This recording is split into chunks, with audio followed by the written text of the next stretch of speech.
муфтии Тоҷикистон Саид Мукаррам иброз намуд: пайғамбар барои мусалмонҳо аз ҷонашон азизтар аст.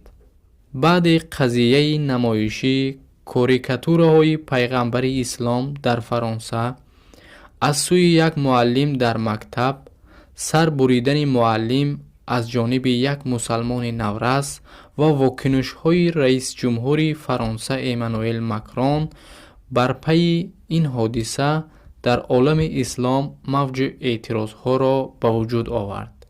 кишварҳои мусулмониву исломӣ посухҳои гуногуне ба ин қазияҳо доданд. Тоҷикистон расмӣ токунун дар ин қазия мавқеан худро изҳор надоштааст.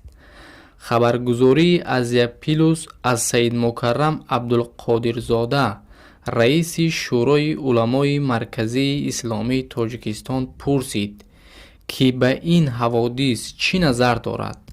Абдулқодирзода мегӯяд, ки масъалаи динӣ масхараву таҳқир кардани чӣ шиорҳои исломӣ бошад, чӣ шахсиятҳои олами ислом як мавзӯи ҳассос аст. ҳол он ки пайғамбар яке аз асосҳо ва шахсиятҳои муҳими ислом ҳастанд. чаро ки дарку фаҳми китоби муқаддаси Қуръон ба воситаи пайғамбар ҳатмӣ шудааст. яъне Муҳаммад саллаллоҳу алайҳи ва саллам шахсе буданд, ки миёнарав байни башарият ва Худованд. Худованд ба хотири расонидани хабараш ӯро интихоб карда буд. намояндаи Парвардигор дар рӯи замин шахсияти муқаддас ва бузург аст. ба назари раиси шӯрои уламои маркази исломии Тоҷикистон, ҳоло шахсияти пайғамбарро як тараф мегузорем. бигирем агар падару модар ё ҳамсари кадом роҳбари давлатро масхара карда бошанд, он роҳбари давлат шахси масхарабозро то тамоми маҳкамаҳо мекашад ва паси панҷара мебарад ва ҳатто намегузорад ки ҷон ба саломат бибарад. агар чунин бошад, пайғамбари ислом барои мусалмонҳо аз падару модар аз ҳама болотар аст, ҳатто аз ҷонашон.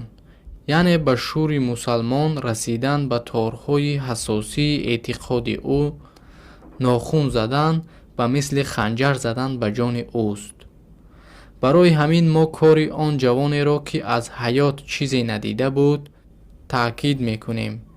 дар ҳақиқат нодуруст кардааст, зиёдаравӣ кардааст, вале муаллим буд, ки шахсияти бузурги исломро таҳқиру масхара кардааст. ба ақида ва эътиқоди дини мардум фарқ намекунад.